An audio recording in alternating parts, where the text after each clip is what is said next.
अमित जी, आपका हमें समय देने के लिए आपका बहुत बहुत धन्यवाद।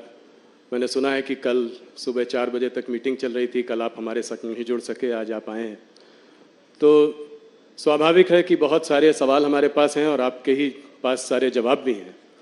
तो सबसे पहला सवाल जो मैं आपसे पूछना चाहूँगा कि इस बार का जो माहौल है, 2014 में मोदी जी की एक बड़ी वेव थी, लोग सीट प्रेडिक्ट कर रहे थे कि जीतेंगे, कितने से जीतेंगे।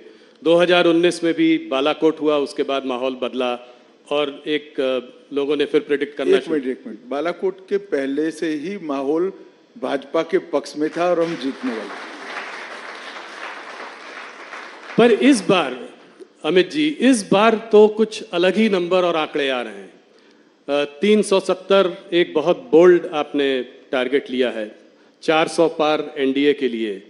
तो इस बार वेव इलेक्शन देखते हैं आप, इसको क्या कारण है कि आपको कॉन्फिडेंस है कि 370 सीटें मिलेंगी बीजेपी को? देखिए, ये 10 साल है 2014 से 24 के। आजादी के बाद के 75 साल में जब भी देश का इतिहास लिखा जाएगा, मोदी जी के शासन के 10 साल स्वर्णिम अक्षरों से अंकित होने वाले हैं। ये 10 साल में भारत की जनता अनुभव कर रही है, एक देश की नई पहचान समग्र विश्व के सामने खड़ी हुई है। देश का हर नागरिक सम्मान के साथ कहता है कि हाँ मैं भारतीय हूं, गर्व के साथ कहता है हाँ मैं भारतीय हूं। और दुनिया में जहां जहां भी भारतीय पासपोर्ट के साथ जो कोई भी जाता है, इसका बड़ा सम्मान होता है। ये 10 साल में विकास की प्रक्रिया से पूर्णतया कटे हुए 60 करोड़ गरीब, जिनको 70 साल की आजादी के बाद भी बैंक अकाउंट नसीब नहीं हुआ था, घर में टॉयलेट नहीं था, घर में गैस नहीं था, घर में बिजली नहीं मिली थी, नल से पानी नहीं मिला था, खाने के लिए बड़ी मशक्कत करनी पड़ती थी, स्वास्थ्य की सुविधाएं नहीं थी। ये 10 साल के अंदर ही, सिर्फ 10 साल के अंदर हर एक को बैंक अकाउंट, हर एक घर में नल से जल, हर एक घर में शौचालय, हर एक घर में गैस और 60 करोड़ लोगों को 5 लाख तक की स्वास्थ्य की सारी सुविधाएं पूरी की है। और हर गरीब को प्रति व्यक्ति प्रति माह 5 किलो अनाज आज फ्री ऑफ कॉस्ट मिल रहा है। एक प्रकार से ये 60 करोड़ लोगों को भारत के अर्थतंत्र के साथ जोड़ने का काम नरेंद्र मोदी जी ने किया। ये 10 साल के अंदर ही देश जिसकी बड़े समय से राह देखता था कि भारत अपने अर्थतंत्र को दुनिया की तालिका में बहुत आगे पहुंचा है। अटल जी 11वें नंबर पर छोड़कर गए थे। अर्थशास्त्री मनमोहन सिंह जी ने 10 साल में 11वें का 11वां मेंटेन किया और मोदी जी ने 10 साल में 11वें नंबर से 5वें नंबर पर पहुंचा है। और मैं आज आपके कार्यक्रम के माध्यम से देश की जनता को कहने आया हूं, ये मोदी गारंटी है, तीसरे कार्यकाल का आशीर्वाद दे दीजिए। हम तीसरे नंबर की आर्थिक ताकत दुनिया की बन कर रहे हैं। ये 10 साल में भारत मैन्युफैक्चरिंग का हब बना है। ये 10 साल में डिजिटल क्रांति सब्जी वाली से लेकर बड़े बड़े कॉरपोरेट तक ट्रांसलेट कर गई है। ये 10 साल के अंदर भारत के स्टार्टअप दुनिया भर में धूम मचा रहे हैं। ये 10 साल के अंदर ही एक सर्वग्राही, सर्वस्पर्शीय और सर्वसमावेशी शिक्षा नीति का आगाज हुआ है, जो अपनी भाषाओं पर तो गौरव करता है, दुनिया भर की आधुनिक से आधुनिक चीजों को समाहित करते हुए विश्व के मंच पर भारत के युवा को खड़ा रहने की ताकत देता है। ये 10 साल के अंदर भारत सुरक्षित हुआ है। आए दिन बम धमाके कर जाने वाले पड़ोसियों को मैसेज दिया है, सर्जिकल स्ट्राइक और एयर स्ट्राइक कर कर घर में घुसकर आतंकवाद का सफाया करने का दम भारत में है। ये 10 साल के अंदर सालों पुराने मसले जैसे धारा 370 हटाना, 35 से हटाना, राम मंदिर का निर्माण करना, बाबा विश्वनाथ का कॉरिडोर बनाना, ट्रिपल तलाक समाप्त करना, सीएए लाना, ढेर सारे यूसीसी लाना, ढेर सारे मसले जिसको छूने की कोई हिम्मत नहीं करता था, मोदी जी ने हिम्मत के साथ उसको निरस्त किया है और सुचारू रूप से शांतिपूर्ण तरीके से जमीन पर उतारने का काम किया है। 10 साल भारत की आंतरिक सुरक्षा के लिए भी स्वर्णिम अक्षर से लिखे जाएंगे। हम 3 हॉटस्पॉट से ग्रसित थे, कश्मीर, नॉर्थ ईस्ट और वामपंथी उग्रवाद। मोदी जी के समय में ये 10 साल में कश्मीर, वामपंथी उग्रवाद के क्षेत्र और नॉर्थ ईस्ट, ये तीनों जगह पे लगभग 75% हिंसा कम हुई है और वहां विकास का शुरुआत हुआ है। और ये 10 साल में सबसे बड़ी उपलब्धि है। पहले देश के विकास के लिए सिर्फ सरकारें लगा करती थी, नरेंद्र मोदी जी ने महान भारत का संकल्प 130 करोड़ लोगों के स्वप्न बनाकर रखा है और मोदी जी के नेतृत्व में 130 करोड़ लोग जब देश आजादी की शताब्दी मनाएगा 15 अगस्त 2047 को, तब महान भारत की रचना के लिए कटिबद्ध है और उनके नेतृत्व में आगे बढ़ेगा। आप जो कहते हो कि लक्ष्य क्या है, लक्ष्य 400 पार का है। कमल के निशान पर हम 370 से ज्यादा सीटें जीतेंगे और ये लक्ष्य सिद्ध इसलिए होगा कि भारत की जनता की आशा, आकांक्षा और सपनों को पहली बार कोई प्रधानमंत्री फ्रंट पर से लीड कर गरीब के साथ खड़ा रहकर, युवा के कंधे पर हाथ रखकर, गरीब बहन का भाई बनकर आज इनके सपनों को पूरा कर रहा है। मुझे भी पूरा विश्वास है कि मोदी जी के नेतृत्व में भारतीय जनता पार्टी 370 पार करेगी, एनडीए 400 पार करेगी और फिर एक बार मोदी सरकार बनेगी। धन्यवाद। आपने मेरे एक ही सवाल में 3-4 जवाब दे दिए, तो ये माहौल, अब मैं आपसे एक एक करके सवाल पूछता हूँ। सबसे पहले जो मुद्दा इस चुनाव के पहले जो गर्म हो गया है वो है इलेक्टोरल बॉन्ड्स का मुद्दा। तो इलेक्टोरल बॉन्ड्स के बारे में मैं ये पहले आपसे जानना चाहता हूँ कि आपकी क्या प्रतिक्रिया है। आपको क्या लगता है कि इससे ब्लैक मनी वापस आएगा? जो कॉन्फिडेंशियल नाम थे लोगों के, जिस वजह से लोगों ने इलेक्टोरल बॉन्ड्स खरीदे, वो आज जो है सब सामने आ गए हैं। तो क्या ये उचित है और आप इसके बारे में आगे क्या सोचते हैं?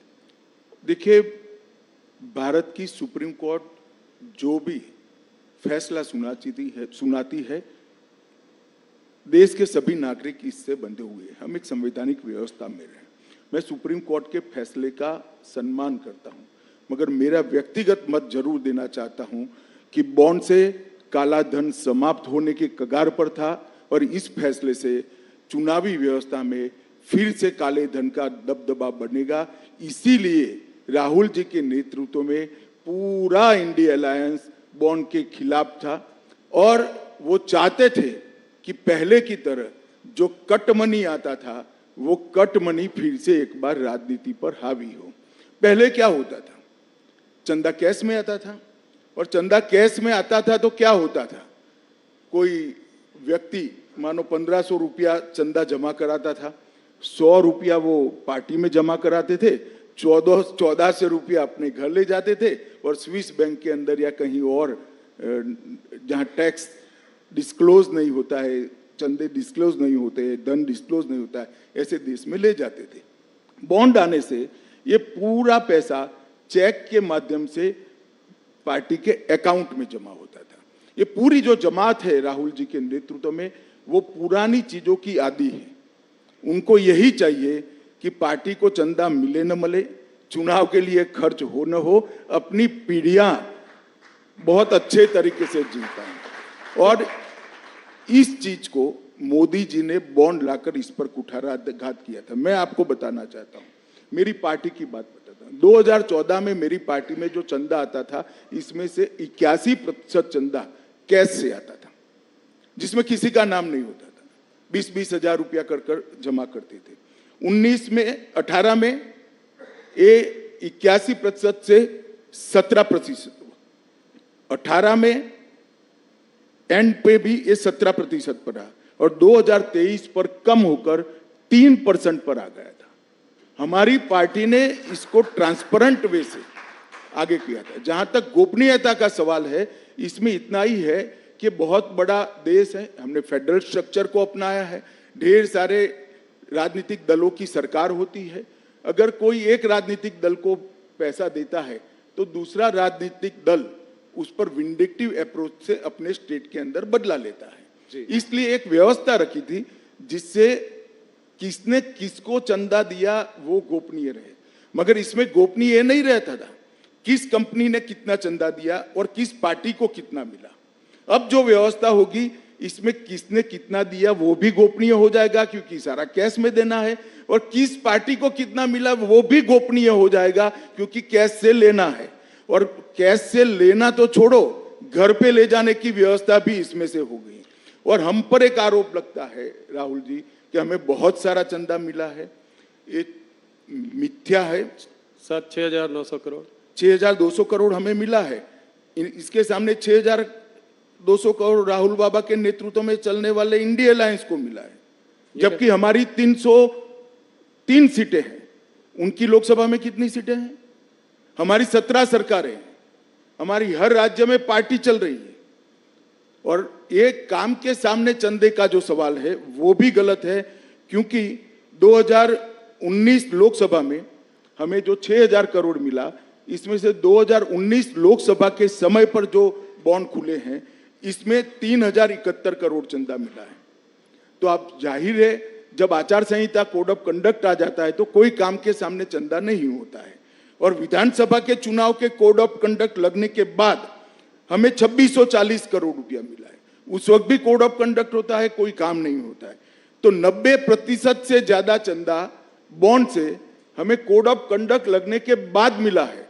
तो ये जो आर्ग्यूमेंट कर रहे हैं बड़े बड़े धाराशास्त्री, जो ये पूरी सिस्टम के फायदा उठाने वाले हैं, क्योंकि वो भी राजनेता ही है ज्यादातर, चंदे वाली कैश चंदे वाली व्यवस्था का फायदा उठाने वाले, वो उनका आर्गुमेंट था कि इससे सरकारी नीतियां प्रभावित होती है। उनको ये मालूम नहीं है कोड ऑफ कंडक्ट बनने के बाद कोई नीति आ नहीं सकती। तो ज्यादा चंदा तो कोड ऑफ कंडक्ट के समय में हमारा आया है 90% चंदा। राहुल जी, इसको हफ्ता वसूली कहते हैं। खुद भी 1,400 करोड़ उनको मिला उनकी पार्टी ठीक है, तो फिर उन्होंने 1,600 करोड़ का हफ्ता क्यों वसूला, वो उसका हिसाब देना चाहिए। 1,600 करोड़ उनको भी मिला है, हमें 6,000 करोड़ मिला है, तो सामने सारे इंडिया अलायंस घमंडिया गठबंधन को भी 6,000 करोड़ मिला है, एक पैसा कम नहीं मिला है। राहुल जी ने सबसे पहले वो चंदा कहां से वसूला है, हफ्ता कहां से वसूला है, इसका हिसाब। हम तो कहते हैं इसमें एक पैसा हफ्ता नहीं है, ये शुद्ध रूप से पारदर्शी तरीके से लाया गया चंदा है। मगर वो खुद स्वीकार कर रहे हैं बॉन्ड की व्यवस्था हफ्ता वसूली है, तो उन्होंने 6,000 करोड़ का हिसाब देना चाहिए कि तृणमूल कांग्रेस कहां से लाई, वो कहां से लाए हैं, एनसीपी कहां से लाई है। अमित जी, कुछ पार्टीज ने अपनी जो है लिस्ट ऑफ डोनर्स को घोषित किया है, क्या आप कोई भारतीय जनता पार्टी भी ऐसा करेगी? भाई क्या घोषित कर रहे हो, कल सारा घोषित हो जाने वाला है। मैं आपको बताने वाला हूं, बताने जा रहा हूं, घोषित कल होगा। ये मुंह नहीं दिखा पाएंगे, इंडिया अलायंस मुंह नहीं दिखा पाएगा। जब पता चलेगा कि कहां से जब पता चलेगा चंदा कहां से आए। ये समझे बगैर कुछ लॉयरों के दिए हुए चिट पढ़ कर भाषण करते हैं राहुल गांधी। उनको मालूम नहीं है कि उन्होंने अपने पैर पर कुल्हाड़ी मारी। एक चीज जो और इलेक्टोरल बॉन्ड्स के बारे में बोला जा रहा है, वो ये कहा जा रहा है कि काफी सारा करीब 14 कंपनियों का पैसा जो है करीब 4,000 करोड़, वो इलेक्टोरल बॉन्ड्स उन्होंने तब खरीदे हैं जब उनके वहां कोई किसी प्रकार की इंटेलिजेंस एजेंसी की रेड हुई है, जैसे कि ईडी या सीबीआई। मैंने आपको बताया कि वो हो सकता है वो 6,000 करोड़ में हुआ हो जो घमंडिया गठबंधन को मिला है। हमारा जहां तक सवाल है, चुनाव के 40 दिन में हुआ है, ऐसा कैसे हो सकता है? तो आप ये कह रहे हैं कि जिनमें रेड हुई है वो जरूरी नहीं कि उन्होंने बीजेपी को पैसा दिया। हाँ, अभी आएगा ना, मैं कह रहा हूं। अच्छा, कल आप कह रहे हैं जब आएगा तो सारा आएगा, दूध और पानी का पानी हो जाएगा। चलिए उसका इंतजार करेंगे, वापस आपसे फिर उससे सवाल करेंगे। एक इससे लगा हुआ सवाल है तो पूछकर इस मुद्दे से आगे बढ़ते हैं कि ऑपोजिशन का कहना है कि ईडी की रेड हो, इनकम टैक्स की रेड हो, सीबीआई की रेड हो, वो हर बार ऑपोजिशन लीडर्स पर ही क्यों पड़ती है? भारतीय जनता पार्टी के लीडर क्या सब साफ सुथरे? ये एकदम सफेद झूठ है। मैं देश की जनता के सामने कहना चाहता हूं, मोदी जी के प्रधानमंत्री बनने के बाद काले धन पर कठोर कार्यवाही हुई है।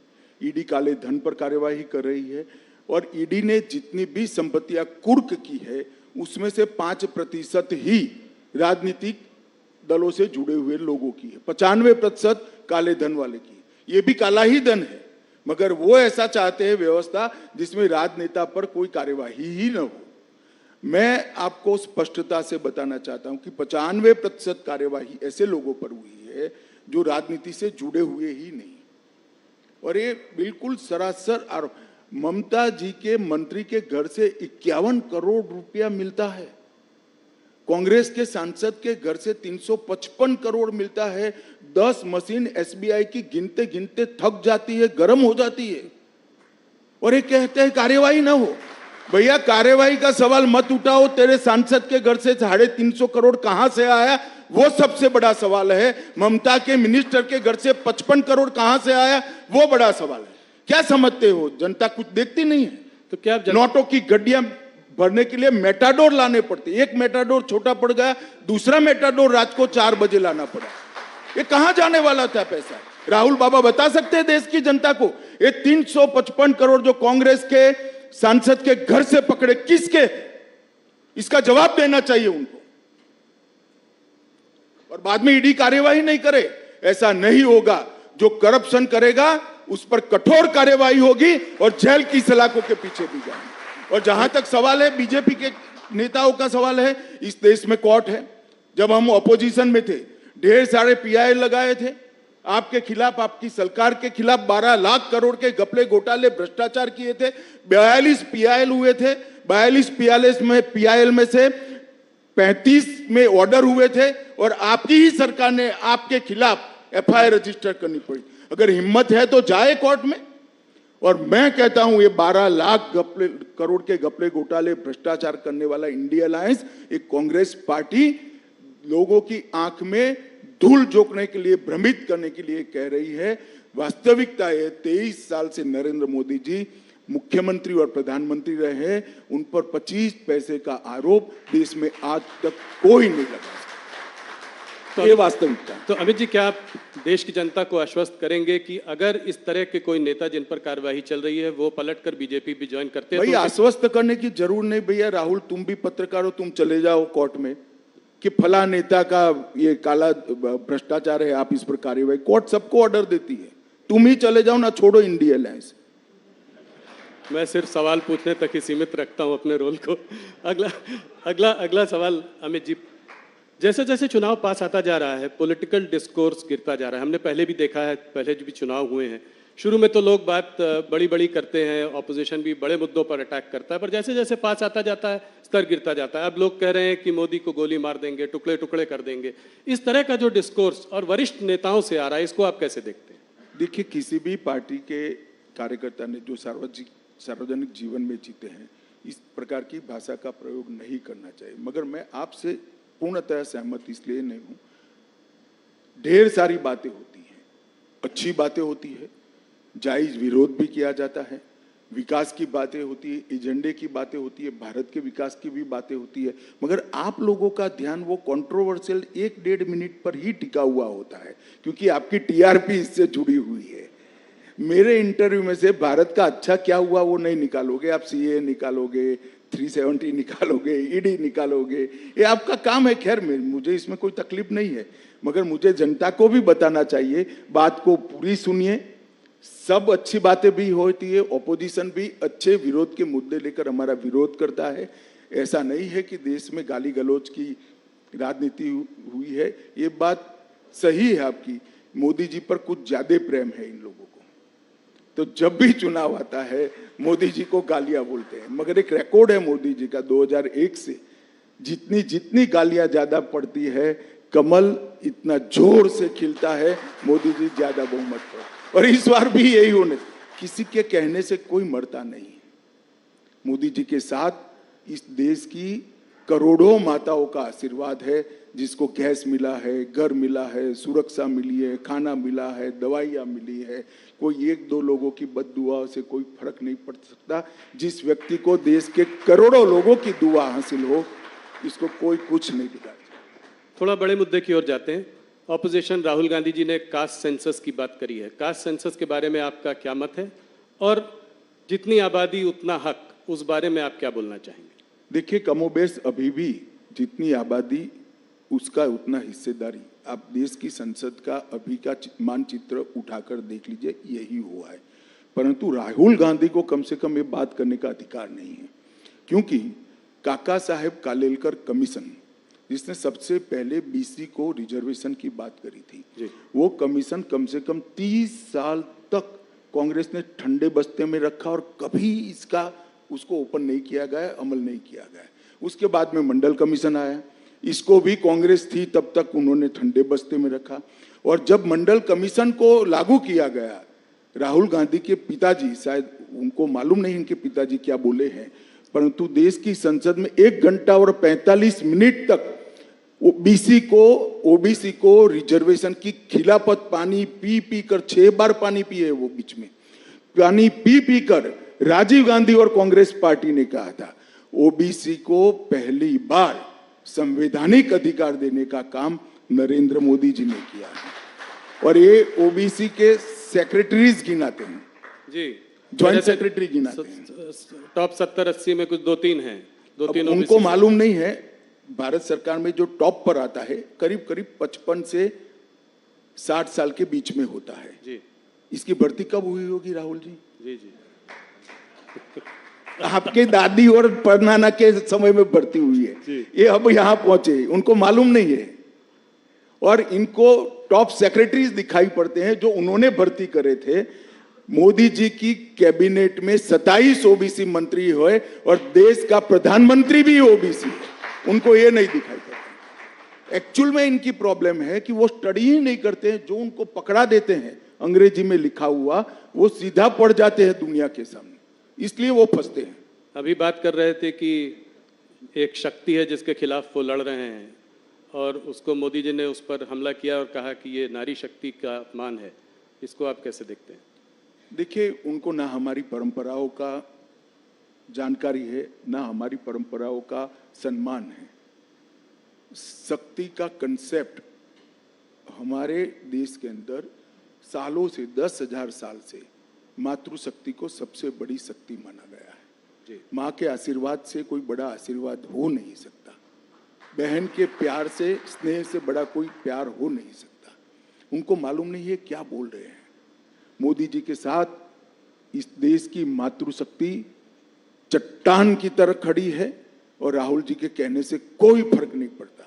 और मैं तो अभी 2-3 दिन में जितना भी फील्ड में बात हुआ है, सभी जगह से देश भर की महिलाओं ने ठाना है कि शक्ति का परिचय इस बार राहुल गांधी को जरूर कराना है चुनाव में। ये मैंने सब जगह से पाया है। और मैं देश की मातृशक्ति का भी आह्वान करना चाहता हूं कि नरेंद्र मोदी जी ने आजादी के बाद देश की महिलाओं के कब से आकांक्षा थी कि नीति विषयक निर्णय करने में और देश के कानून बनाने में देश की माताओं बहनों की हिस्सेदारी हो, और वो मांग कोई पूरी नहीं कर पाया। नरेंद्र मोदी जी ने 33% आरक्षण संसद में और विधानसभा में माताओं बहनों को देकर शक्ति का सम्मान किया है। और इस संसद के बाद 20वीं संसद जब आएगी तब आप देखना 33% माताएं बहनें अंदर बैठी होगी। पूरी दुनिया देखेगी भारत की मातृशक्ति की शक्ति क्या है और उसका सम्मान कैसे हो सकता है। राहुल गांधी ये सारी चीजें नहीं समझ पाए। अमित जी, एक मुद्दा जो आपके भी काफ़ी करीब है, CAA का मुद्दा, आज कोर्ट ने भी स्टे देने से इनकार कर दिया CAA के लिए, तो इसको आप कैसे देखते हैं? ये आपने जो है पारित बहुत पहले किया था, इसको जो है अभी आपने नोटिफाई इतने दिनों बाद क्यों किया, इतना गैप के बाद? क्या चुनाव आपके उसमें था? ऐसा नहीं था राहुल जी। CAA पारित होने के बाद देश में एक बड़ी गलतफहमी फैलाई गई और इतने में कोविड आ गया। हम डेमोक्रेटिक कंट्री में हैं, जब किसी सच्ची चीज के लिए गलतफहमी फैलाई जाती है तो जो पार्टी इन पावर होती है इसका दायित्व होता है कि सच्चाई लोगों तक पहुंचाए। एक भ्रमित किया गया, ऑपोजिशन ने अपनी वोट बैंक जीवित करने के लिए, वोट बैंक बनाने के लिए भ्रांति फैलाई गई कि CAA से इस देश की माइनॉरिटीज का, विशेष कर मुस्लिम भाइयों बहनों का मताधिकार, नागरिकत्व छीन लिया जाएगा, जबकि है उल्टा। CAA से किसी का नागरिकता नहीं जाने वाला है। CAA नागरिकता देने का कानून है। सिख, बौद्ध, जैन, क्रिश्चियन, हिंदू, जो सारे भाई 3 देशों से प्रताड़ित होकर आए हैं, वो सालों से यहां बैठे हैं, उनके पास नागरिकता नहीं है, उनके नाम से संपत्ति नहीं खरीद सकते, सरकारी नौकरी नहीं ले सकते। जी। किस प्रकार से इनका जीवन व्यतीत होगा? एक करोड़ों लोगों की परेशानी को कांग्रेस के पास इसका जवाब नहीं था। वो अपनी वोट बैंक की पॉलिटिक्स में ही मशगूल थे और पूरी भ्रांति फैलाई कि सीए थे देश से मुसलमानों की नागरिकता चली जाएगी। मैं फिर से एक बार, अनेक बार कर चुका हूं, फिर से एक बार स्पष्टता करना चाहता हूं, इस देश के मुसलमानों को डरने की जरूरत नहीं है। सीए नागरिकता लेने का कानून ही नहीं है, नागरिकता देने का कानून है। और जहां तक सीए का सवाल है, एक कांग्रेस के आजादी के वक्त महात्मा गांधी, जवाहरलाल नेहरू, मौलाना आजाद, सरदार पटेल, राजेंद्र बाबू, सबका वादा था कि जो पाकिस्तान, बांग्लादेश और अफगानिस्तान से आएंगे वो सारे शरणार्थियों को हम नागरिकता देंगे। वो वादा कांग्रेस पार्टी ने पूरा नहीं किया, वो वादा हम पूरा कर रहे हैं। वो एक प्रकार से नेहरू लियाकत पैक्ट का इंप्लीमेंटेशन है। मगर राहुल जी का ये सारे ऐतिहासिक डॉक्यूमेंट से लेना देना ही नहीं है। वो चीट पढ़कर बोलने वाले नेता है, चीट में इतनी सारी बातें आती नहीं है। केजरीवाल जी, ममता जी, राहुल जी, सबका कहना यह है कि जब देश में खुद ही नौकरी और खाने पीने की इतनी समस्याएं हैं, तो जब इतने घुसपैठिए और आ जाएंगे तो इनको हम लोग नौकरियां कहां से देंगे? घुसपैठिए नहीं है। घुसपैठिए और शरणार्थी में फर्क होता है। और मैं केजरीवाल जी, राहुल जी, ममता जी सबको कहता हूं, अगर देश के युवाओं की नौकरी की चिंता है तो आप बांग्लादेशी घुसपैठिए और रोहिंग्यास के लिए क्यों नहीं बोलते हैं? क्यों जुबान सिल जाती है? इसलिए सुल जाती है कि आप अपनी वोट बैंक को हट कर रहे हो। शरणार्थी जो होता है वो प्रताड़ित होकर यहां आता है। अभी मैं आपको बताता हूं, अफगानिस्तान में निजाम बदला, सारे लोग इनसिक्योरिटी फील कर रहे थे। सैकड़ों हजारों सिख भाई पवित्र गुरु ग्रंथ साहब को लेकर यहां है। क्या करें उनका? वो घुसपैठिए है क्या? हर सिख भाई बहन का इस देश पर इतना ही अधिकार है जितना मेरा और आपका है। हर हिंदू भाई बहन का इतना ही अधिकार है जितना मेरा और आपका है। इसको घुसपैठिए करार देना ठीक नहीं है। और जहां तक नौकरियों का सवाल है, वो पहले से यहां रह रहे, आज रह ही रहे हैं जी। कहां लोड डालने का सवाल है? और केजरीवाल कहते हैं क्या खाएंगे? केजरीवाल जी, आपको अगर प्रॉब्लम है तो 5 किलो अनाज की अर्जी कर दो, आपको भी दे देंगे, हमें कोई आपत्ति नहीं। मोदी जी हर एक को 5 किलो अनाज दे रहे। ये सारे लोग यहीं रह रहे हैं, कहां नहीं कोई व्यवस्था करनी। इनको अधिकृत नागरिक बनाना है, उनको सम्मान देना है, उनको अपना मानना है, इसको इस भूमि का हिस्सा बनाना है जो उनका अधिकार है। और इस तरह से देश को बांटने की बातें नहीं करनी चाहिए। यूएस स्टेट डिपार्टमेंट और यूएस एम्बेसडर ने भी सीए पे टिप्पणी की है, क्या कुछ कहना चाहेंगे उसके बारे में? मैं मानता हूं कि उनको पूरी तथ्य की जानकारी नहीं होगी। भारत सरकार का विदेश विभाग क्लैरिफिकेशन दे चुका है, इस पर मैं ज्यादा टिप्पणी नहीं करता। परंतु मैं इतना फर्मली कहना चाहता हूं, नागरिकता किसको देनी ये मेरे देश का अधिकार है और ये अधिकार में कोई दखल नहीं। चुनाव पास आ रहा है, अभी कुछ खबर आ रही है कि चाइनीज मिलिट्री ने कुछ दिनों पहले कहा कि अरुणाचल प्रदेश जो है उनका एक अभिन्न अंग है। इसको आप कैसे देखते हैं? क्या ये जवाहरलाल नेहरू के समय से कह रहे हैं जी। और बहुत बड़ा हिस्सा वो उस वक्त हड़प भी कर गए। मेरा तो जन्म नहीं हुआ था 1962 में जी। परंतु ये मोदी सरकार है, 1 इंच भी जमीन देश की किसी भी सरहद पर कोई नहीं ले सकता। ये हमारा भारत की जनता को वादा है। अमित जी, एक सीए से रिलेटेड सवाल है और आपने भी पहले इसकी बात की हुई है कि ये क्रोनोलॉजी की बात हुई थी कि सीए के बाद एनआरसी आएगा। एनआरसी की बात आजकल कम हो रही है, क्या इसको ये माना जाए कि इस मैनिफेस्टो में ये रहेगा या नहीं रहेगा? ऐसा है राहुल जी, ये भ्रांति फैलाई जा रही है। एनआरसी कांग्रेस के वक्त आया हुआ कंसेप्ट है। एनआरपी चिदम्बरम साहब जब गृह मंत्री थे तब। गवर्नमेंट कंटिन्यूअस प्रोसेस होती है, हमने इसको आगे बढ़ाया। मगर सीएए का जो कानून है इसके अंदर कहीं एनआरसी का प्रोविजन नहीं है, कहीं एनआरसी के जिन्स भी नहीं है। कृपया देश की माइनॉरिटी को डराना बंद करिए, स्पष्टता से बताइए कि सीएए से किसी की नागरिकता नहीं जा सकती और ये वास्तविकता है। नहीं, पर एनआरसी क्या बीजेपी के मैनिफेस्टो में होगा? अगले टर्म में इसको देखेंगे? अब मैं तो मैनिफेस्टो कमेटी में अभी ड्राफ्ट कोई आया नहीं है, जब पार्लियामेंट्री बोर्ड के सामने आएगा तब देखेंगे। परंतु मैं इस मंच से इसकी घोषणा भी नहीं कर सकता, परंतु मैं इतना स्पष्ट कर देना चाहता हूं, अभी देश के सामने सीए का कानून है जिसमें एनआरसी के कोई वायरस नहीं है। क्या कहते हैं, इस पिछले आपका जो 5 साल का कार्यकाल रहा उसमें आप लोगों ने बहुत बड़े काम किए, 370 अभी सीए की हम लोग बात कर रहे थे, एक यूनिफॉर्म सिविल कोड की भी बात हुई है और इसको आपने जो है उत्तराखंड के गवर्नमेंट के उसके माध्यम से शुरुआत भी की है। तो क्या अगले 5 साल में ये एक बड़ा मुद्दा रहेगा भारतीय जनता पार्टी का? आपके मैनिफेस्टो आपने कहा कि अभी आप नहीं बता सकते, मगर आप राहुल जी, यूसीसी लोकभोग्य भाषा में कॉमन सिविल कोड, ये आज से हमारा मुद्दा नहीं है जी, 1950 से हमारा मुद्दा है। इसके लिए मेरी पार्टी ने आंदोलन किया है, जनसंघ था तब से करा है और हम इससे हट नहीं सकते हैं। हम मानते हैं कि पंथ निरपेक्ष देश में सभी के लिए एक कानून होना चाहिए, इसमें किसी से कोई मतभेद, और हम इस बात को जनता के सामने मुखरता के साथ रखेंगे। उत्तराखंड सरकार यूसीसी लेकर आई है और इस यूसीसी पर इसकी अब सोशल, लीगल, जुडिशियल सभी प्रकार की स्क्रूटिनी होगी और उसके बाद में कोई एक कॉमन मत भी बनेगा देश का। परंतु यूसीसी भारतीय जनता पार्टी का देश की जनता को वादा है, हिंदू हो, मुस्लिम हो, सिख हो, ईसाई हो, बौद्ध हो, ये सभी ने एक कानून से जीना चाहिए। धार्मिक स्वतंत्रता में कोई दखल नहीं करनी चाहिए, लग्न की पद्धति क्या हो अपने अपने धर्म के हिसाब से हो, परंतु कानून एक होना चाहिए। ये हमारे संविधान निर्माताओं ने तय की हुई बात है, ये कोई भारतीय जनता पार्टी का एजेंडा नहीं है। हमने यूसीसी को हमारे गाइडिंग प्रिंसिपल्स में एक्सेप्ट किया था, जिसको अंबेडकर जी, सरदार पटेल, जवाहरलाल जी, राजेंद्र बाबू सब ने स्वीकारा था। ये सारे कांग्रेस के नेता थे जी, और सब ने स्वीकारा था कि उचित समय पर देश के विधानमंडल और देश की संसद इस देश के अंदर यूनिफॉर्म सिविल कोड लेकर आएगी।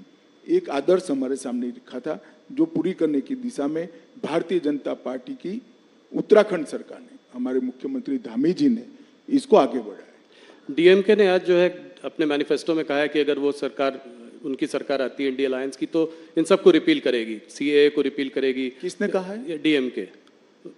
डीएमके कहाँ पावर में आनी है भाई? जी, डीएमके का सवाल ही नहीं है, वो तो इसीलिए ऐसा ऑपोजिशन पार्टीज का कहना है कि क्या मुसलमानों को शरिया और हदीस के हिसाब से रहने का हक नहीं है?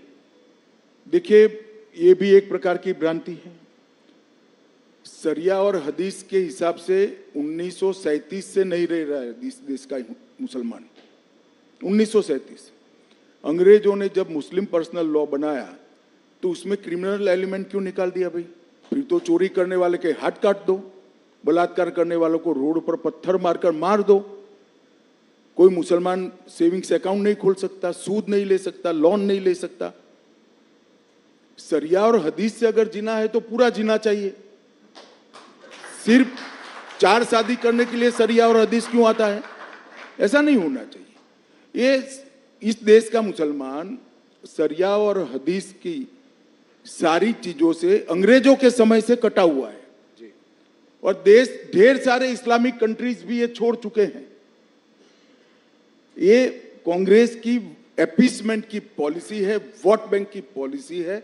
इस देश के माइनॉरिटी इससे बाहर आए, और ये सालों से नहीं है, आज से नहीं है, ऐसा नहीं है, सालों से नहीं है।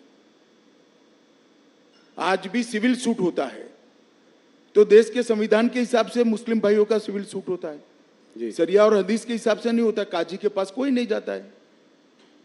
तो क्या वो सब राहुल जी लागू करना चाहते हैं? चोरी करने वाले के हाथ काट दो, बलात्कार करने वालों को पत्थर मारकर मार दो, देश का जो द्रोह करेगा उसको फांसी पर, चौराहे पर लटकाओ, ये सारा लाना है क्या? अमित जी, थोड़ी सी बात करते हैं साउथ इंडिया की, जहाँ पे कि मोदी जी का बहुत बड़ा फोकस रहा है। पिछले 2-3 महीनों से वहाँ बहुत बार गए हैं। आप लोगों को भी उम्मीद है कि इस बार साउथ इंडिया में भारतीय जनता पार्टी की परफॉर्मेंस बहुत अच्छी होगी।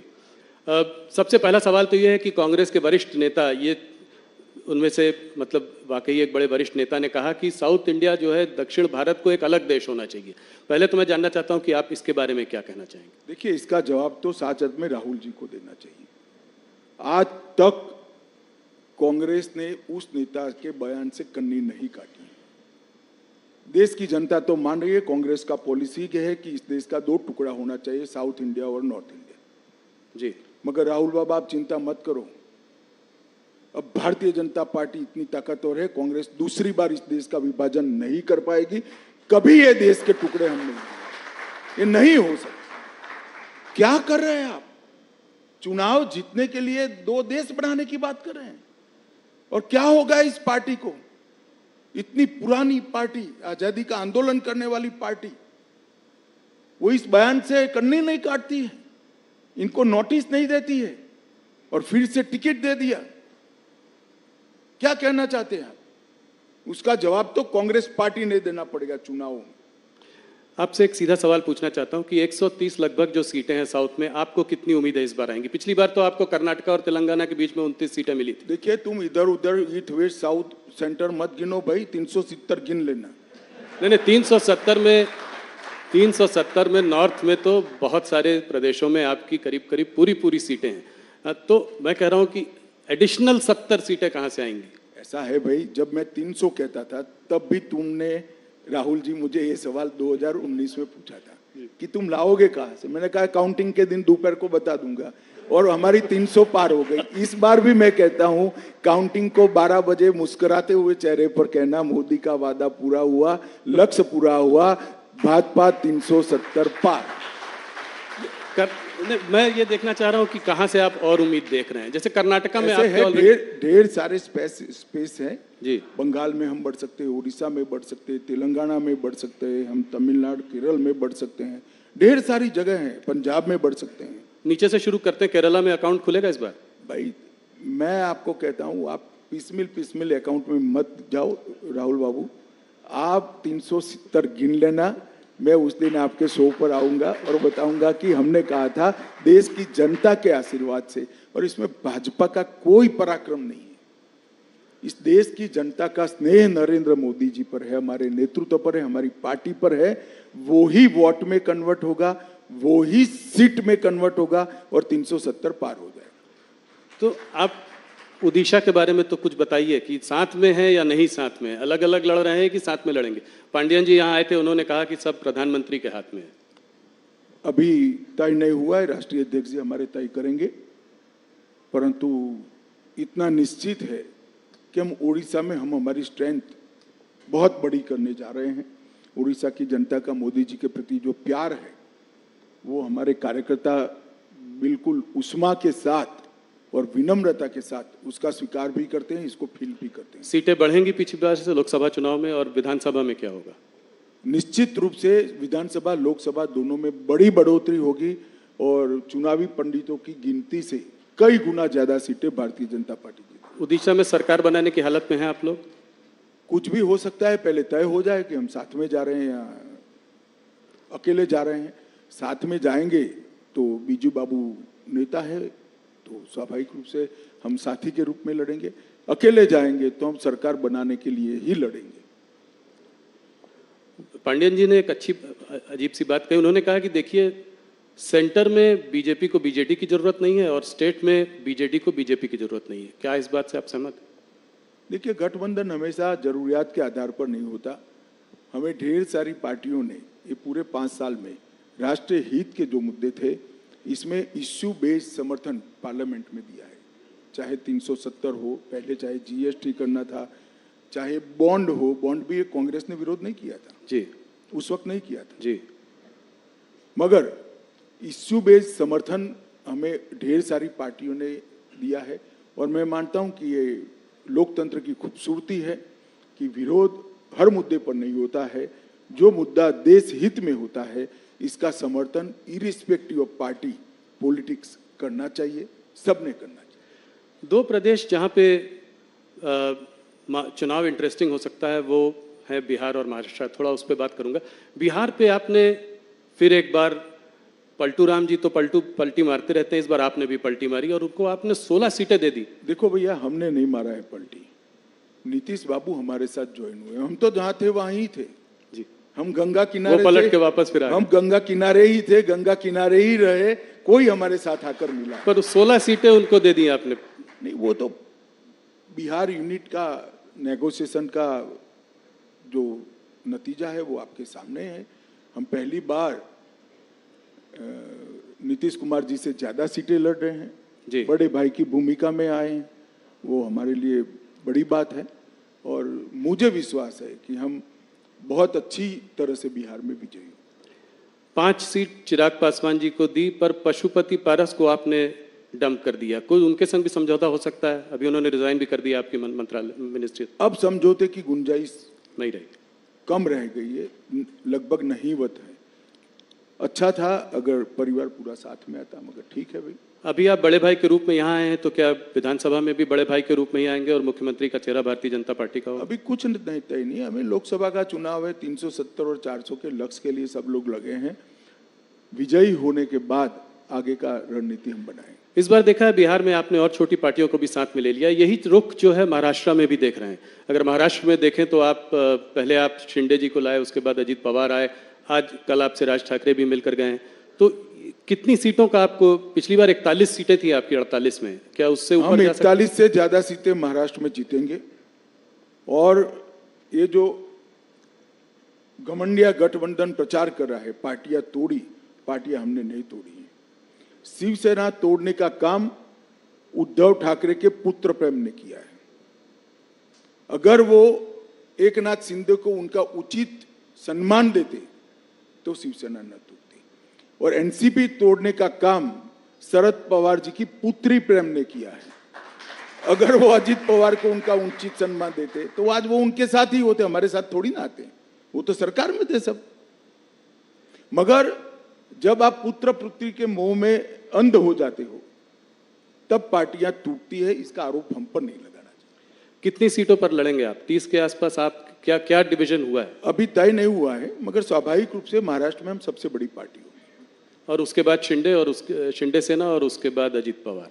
हाँ, कमोबेश यही होगा। कह रहे हैं लोग कि 30 के लगभग नंबर ऑफ सीट अभी तय नहीं हुई। पंजाब में क्या है? अकाली दल से कभी हाँ कभी ना बातचीत, कोई कहीं कोई एग्रीमेंट कुछ हुआ है? कैप्टन अमरिंदर सिंह और देखिए, ये आप जिस तरह से सवाल पूछे, कभी हाँ कभी ना, कभी हाँ कभी ना है ही नहीं। अभी नेगोशिएशन चल रहा है, तो नेगोशिएशन में तो एक ऑफर होती है, हम काउंटर ऑफर देते हैं, वो काउंटर ऑफर देते हैं, हम ऑफर देते हैं, ये चलता है। इसको हाना में नहीं देखना चाहिए। तो उम्मीद है कि मुझे लगता है 2-3 दिन में स्थिति स्पष्ट हो जाएगी। पर आप लोग चाहते हैं कि साथ में लड़ें, ये स्वाभाविक। हम तो चाहते हैं कि हमारे एनडीए के सारे साथी हमारे साथ हो, फिर से एक बार सारा एनडीए संपूर्ण बने। परंतु भारतीय जनता पार्टी का उचित हिस्सा और हमारे कार्यकर्ताओं का सम्मान, वो भी हमारी चिंता का विषय होता है। तो हरियाणा में दुष्यंत चौटाला से बाद में फिर से समझौता हो सकता है? दरवाजे बंद नहीं है, एनडीए में रह सकते हैं। अभी तो आपने, बहुत जल्दी होगी। अभी तो वो हमसे अलग हुए हैं, उन्होंने अपनी सीटें लड़ने का ऐलान किया है, तो अब तो आमने सामने चुनाव लड़ेंगे और जब नतीजे आएंगे तब देखेंगे। मगर अभी तो हम आमने सामने ही चुनाव लड़ रहे हैं। 2-3 सवाल इन्हीं मुद्दों पर और प्रदेशों पर। और आंध्र प्रदेश और तेलंगाना में आप इस बार अपनी पोजीशन को कैसे देखते हैं? क्या पिछली बार से स्ट्रांग रहेंगे आप तेलंगाना में? निश्चित रूप से जिस प्रकार का स्वागत पलक पावड़े बिछाकर दक्षिण भारत की जनता मोदी जी का कर रही है, वो भारतीय जनता पार्टी के लिए उत्साहवर्धन करने वाली बात है। पहली बार भाजपा के किसी नेता को इतना सकारात्मक उत्साहजनक प्रतिसाद देश की जनता के, दक्षिण भारत की जनता से मिल रहा है। वो हमारे लिए बहुत आनंद का विषय है, उत्साह बढ़ाने वाला विषय है। मैं निश्चित रूप से मानता हूं कि दक्षिण के सभी 5 राज्यों में हमारी पोजीशन और कंसोलिडेट होगी, हम मजबूत होंगे और बढ़कर आएंगे। न केवल हम, हमारे साथी दल भी बढ़ेंगे। वेस्ट बंगाल की बात मैं थोड़ा सा करना चाहता हूँ। वहाँ संदेश काली के बाद आपकी स्थिति, पिछली बार 18 सीटें आई थी और लोग मान नहीं रहे थे कि आपने मुझसे इंटरव्यू में कहा था कि बहुत अच्छी स्थिति है। हम लोग सोच रहे थे कि 18 सीट नहीं, पर आप 18 सीट लेके आए। इस बार आपको क्या लगता है, इससे बढ़ेगी और इसका क्या कारण है? मैं बॉटम का आंकड़ा भी कह देता हूँ जी, क्योंकि चुनाव काफी बाकी है, वहां 7 चरण में चुनाव होना है। बॉटम का आंकड़ा हमारा 25 है। 25 से ज्यादा सीट हम निश्चित रूप से बंगाल में जीतेंगे। इस बार बंगाल में भारतीय जनता पार्टी सबसे बड़ी पार्टी बनकर उभरी। 25 सीटें, बड़ा बड़ा वो है, 25 से ज्यादा। 25 से ज्यादा। तो ये कैसे होगा? ये आपका जो साउथ ईस्ट बंगाल में जो है आप काफी वीक हैं। पिछली बार आपको शायद सिर्फ 2 ही सीट मिली थी वहां 18 सीटों पे। वो एरिया जो है वो आपके लिए बहुत अहम है, कोलकाता, हुगली, 24 परगना, हावड़ा। तो वहां पे कैसे कैसे करेंगे ये? वहां पे आपका संगठन भी उतना शायद स्ट्रांग नहीं है। देखिए, 2017 से भारतीय जनता पार्टी ने लगातार पश्चिम बंगाल में संगठन का भी विस्तार किया है और चुनावी सफलता के आंकड़ों में भी विस्तार किया है। 2017 से लगातार हम बढ़ते ही जा रहे हैं। विगत विधानसभा चुनाव की मैं बात करूं, हम 2 लोग थे, 77 हो गए, बहुत बड़ी जंप है। Congress 0, communist party 0। आज prime opposition Bharatiya Janata party वहां बनी हुई है। हमारी 2 लोकसभा की सीटें थी, 14 में, 19 में 18 हुई और इस बार हम 25 से काफी आगे निकलेंगे, ये मेरा विश्वास है। बंगाल की जनता 1 करोड़ों रुपया जो पकड़ा गया है, इसमें ईडी पर सवाल नहीं उठाती है, ममता जी पर सवाल उठाती है कि रुपया कहां से आता है, रुपया किसका है। ये रुपया बंगाल की गरीब जनता का रुपया है भैया। वहां पर मोदी जी की योजनाएं नीचे नहीं पहुंच रही है। डर है उनको कि इस योजना से मोदी जी लोकप्रिय हो जाएंगे। क्या दोष है बंगाल के गरीब लोगों का? क्यों 5 लाख तक का उनको स्वास्थ्य की सुविधाएं नहीं मिल रही? क्यों अनाज उनका कालाबाजारी में बेचा जा रहा है? क्यों नल से जल की योजना वहां ठीक से इंप्लीमेंट नहीं हो रही? क्यों अब तक सीए से इनको महरूम रखा गया? केवल और केवल वोट बैंक की पॉलिटिक्स के कारण और भ्रष्टाचार के कारण। भ्रष्टाचार उनका उजागर हो चुका है। बंगाल की जनता के सामने ममता जी एक्सपोज हो चुकी है। एक महिला मुख्यमंत्री के शासन में जिस तरह से संदेश खाली में सालों तक बहनों माताओं पर अत्याचार होते रहे और उनके पार्टी के नेताओं के द्वारा होते रहे, सुप्रीम कोर्ट और हाई कोर्ट को दखल करने पड़ते, तब जाकर अरेस्ट करते हैं। शर्म आनी चाहिए। ईडी पर भी हमला हुआ था। ईडी पर हमला तो छोड़ो भाई, अलग बात है। मैं जिन्होंने वोट दिए वो बंगाली माताओं बहनों की बात कर रहा हूं। उन पर आपके पार्टी के नेता अत्याचार करे, आप उनको अरेस्ट नहीं कर रहे हो और हाईकोर्ट ने ऑर्डर करने पड़ते हैं। जी। बंगाल की जनता ये सब जानती है। मेरा तो बंगाल की माताओं बहनों से करबद्ध निवेदन है कि इस बार शक्ति का परिचय राहुल के साथ साथ ममता जी को भी करा दे। इस बार मोदी जी कश्मीर काफी दिनों बाद गए। आर्टिकल 370 अपील होने के बाद उनकी बहुत बड़ी सभा हुई वहां पे। क्या आप लोगों को उम्मीद है कि वहां चुनाव में आप लोग अच्छा करेंगे? कश्मीर वैली में कोई अकाउंट खुलेगा? देखिए, कश्मीर वैली में भारतीय जनता पार्टी के अकाउंट खुलना न खुलना ये बड़ी बात नहीं है, परंतु 3 परिवारवादी पार्टियों ने, Congress party, NC national conference और पीडीपी, ये 3 परिवारवादी पार्टियों ने वहां पर लोकतंत्र को पनपने नहीं दिया। आजादी से अब तक वहां पंचायत चुनाव नहीं हुए। पहली बार हमने 30,000 पंच सरपंच को चुनाव करा, तहसील पंचायत बनी, जिला पंचायत बनी। पहले वो 3 पार्टी जिसका चिट फाड़ते थे वही नेता होते थे। मैं घाटी के मुसलमान भाइयों बहनों को कहने आया हूं कि आप कृपया अगर चाहते हैं कि जमहूरियत पाताल से नीचे तक चली जाए, लोकतंत्र पाताल से नीचे चली जाए, इसके मूल पाताल से नीचे जाना है, तो ये 3 परिवारवादी पार्टियों को साफ कर दो। जिसको वोट देना है ना इसको दो, परंतु कश्मीर में तभी जाकर लोकतंत्र आ रहा है। ये 370 का हवा बनाए थे भारतीय जनता पार्टी की सरकार ने, मोदी जी ने 370 को समाप्त कर दिया। आज हर कश्मीरी को 5 लाख से ज्यादा स्वास्थ्य को मिलता है, पानी मिल गया, चावल मिल रहा है, सारी स्वास्थ्य की सुविधाएं मिल गई है, बड़े बड़े इंस्टीट्यूशन आए हैं। 2 करोड़ से ज्यादा यात्री अब आज कश्मीर में जा रहे हैं। कश्मीर में 30 साल के बाद थिएटर खुले हैं। कश्मीर में 30 साल के बाद ताजिया का जुलूस निकल रहा है, मुहर्रम का जुलूस निकल रहा है। ये लोकतंत्र की बहाली के कारण हुआ है। जी, एक बार कश्मीर की जनता ने हिम्मत करना चाहिए। जिन लोगों ने 75 साल तक कश्मीर की जनता को लोकतंत्र से महरूम रखा, संवैधानिक अधिकारों से महरूम रखा और अपने केंद्र सरकार की स्कीमों से महरूम रखा, उनको दंड दीजिए। लोकतंत्र को मजबूत कर दिए। भारतीय जनता पार्टी को वोट दीजिए, जिसको देना है इसको दीजिए, परंतु घाटी में एक बार ये 3 परिवारवादी पार्टियों को सबक सिखाना चाहिए। कश्मीर में चुनाव कब होंगे, ये मैंने आपसे सवाल बहुत बार पहले भी पूछा है। इस बार बोला गया कि पैरामिलिट्री फोर्सेस की कुछ कमी है क्योंकि नेशनल इलेक्शंस हो रहे हैं तो नहीं हो पाए, तो इसका मतलब जल्दी होने चाहिए। सुप्रीम कोर्ट ने ऑर्डर ही किया है सितंबर तक कराने का। जी, तो उसके तो आउटर लिमिट है, सितंबर के पहले हो जाएंगे। एक सवाल जो कि बार बार होता है, आप लोगों का नारा था कि मंदिर वहीं बनाएंगे, वो आप लोगों ने बनवाया, प्राण प्रतिष्ठा हुई। एक और नारा है जो है अभी तो ये झांकी है, काशी मथुरा बाकी है, तो क्या ये अगले उसमें पाँच साल में देखने को मिलेगा? देखिए, ये सारे मसले कोर्ट में लंबित है, इस पर मेरा अभी कुछ भी कहना उचित नहीं है, परंतु मैं एक बात जरूर कहना चाहता हूँ।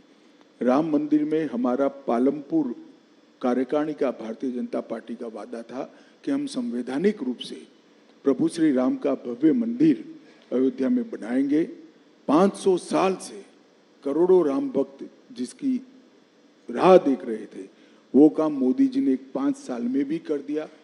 सुप्रीम कोर्ट का फैसला भी आ गया, भूमि पूजन भी किया और 22 जनवरी को प्राण प्रतिष्ठा कर प्रभु श्री राम को अपने भव्य मंदिर में विराजित करने का काम भी नरेंद्र मोदी ने कर दिया।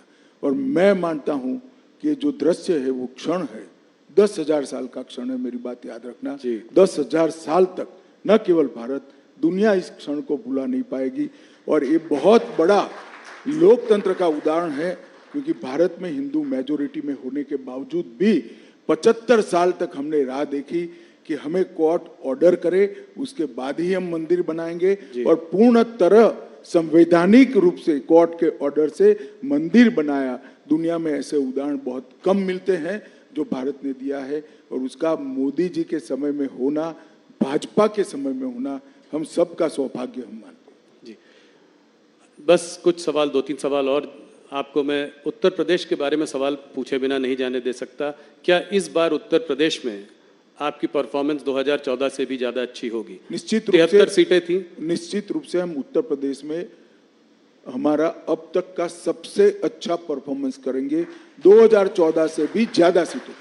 इसका मतलब रायबरेली में आप जीत सकते हैं, कन्नौज, मैनपुरी, आजमगढ़, इन सब में? सीटों के नाम पे न पड़िए, पूरी उत्तर प्रदेश की जनता परिवारवाद से त्रस्त है। इस बार परिवारवादी पार्टियों को जनता सबक सिखाएगी, ऐसा मुझे भरोसा है। आपसे हर बार जब इंटरव्यू करते हैं तमाम सवाल पूछते हैं, देश भर की बातें होती हैं।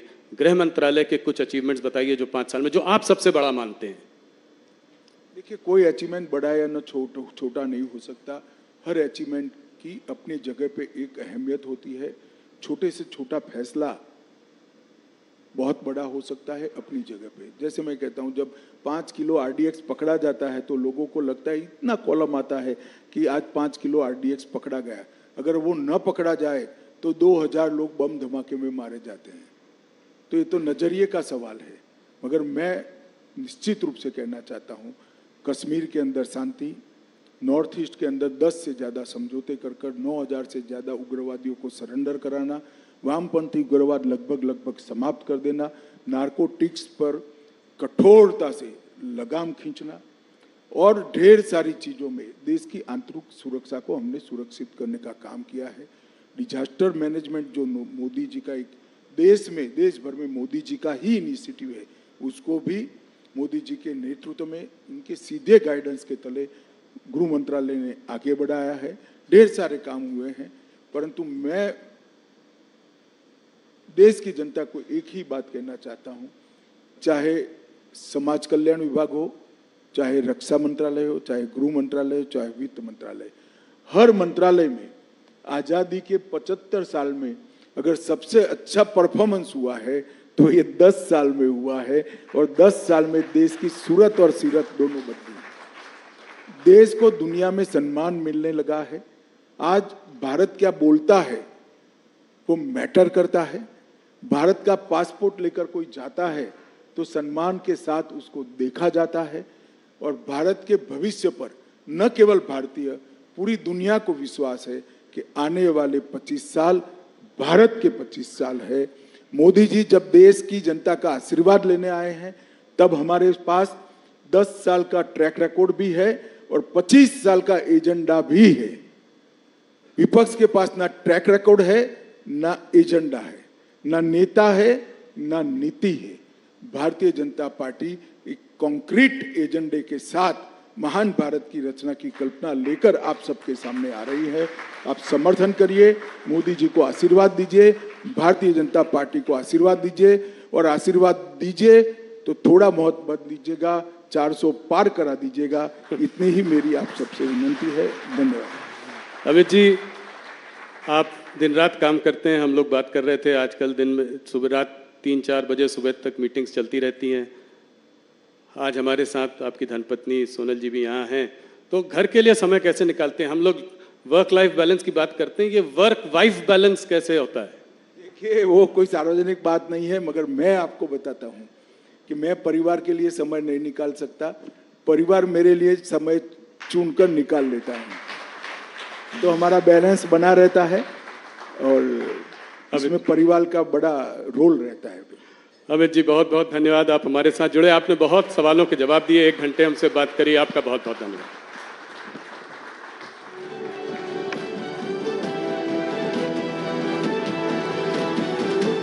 Thank you so much.